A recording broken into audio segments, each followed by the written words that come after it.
Science said that the ether was dead.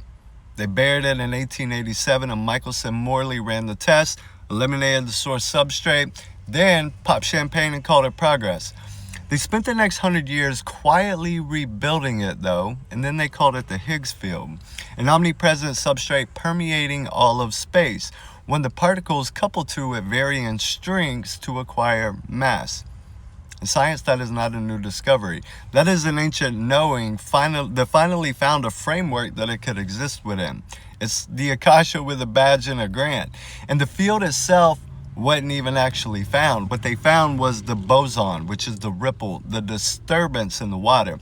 They accelerated protons to 99.9999991% speed of light, spent 40 years and $8 billion just to confirm that the water moves. Now, some of us already knew that the water moved. Some of us have actually learned to move within it.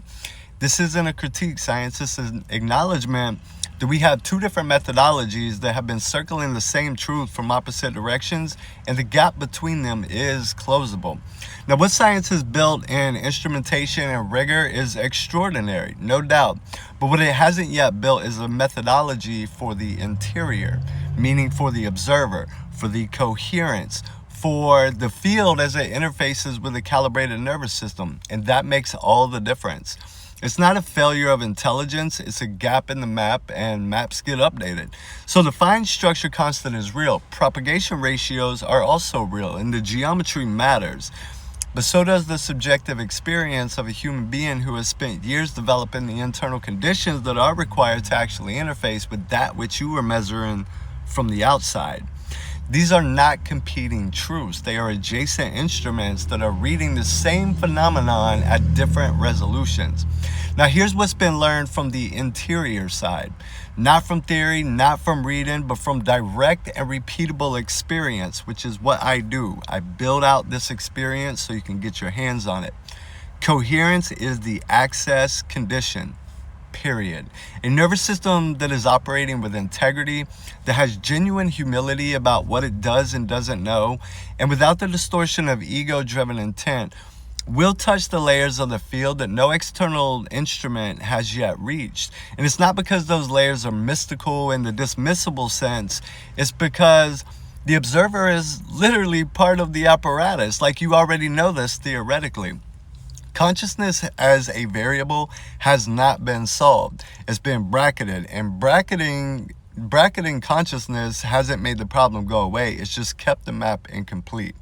The work being done right here through Archetype 13 and Node 13 is somatic protocol, thalamic gapping, gene expression, shadow integration, internal alchemy, and it is producing results in living human beings that are measurable shifts in behavior, perception, and biological state, not belief dependent, no placebo shape over here, alignment dependent.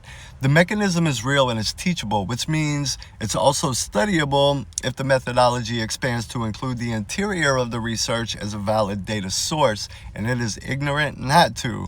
Also, there is no such thing as a God particle. A particle requires an observation, and the thing doing the observing is not going to be detected by instrumentation that is aimed outward. It is, however, accessible, and you can touch it. It is accessible to a coherent system that has done the work of being a clean enough vessel to receive what it is even asking about. And again, that's not mysticism either. That's signal to noise ratio applied to human consciousness. Now, this isn't a closed door. It's an open one. The work is here, the results are here, and the framework exists to bridge what's been called science and what's been called spiritual into a single function methodology.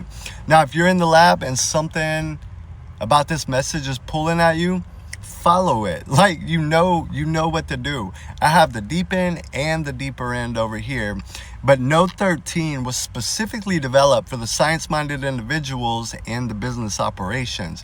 No switching beliefs are required. No, you must believe anything other than your own ability to become coherent, because the rest will reveal itself.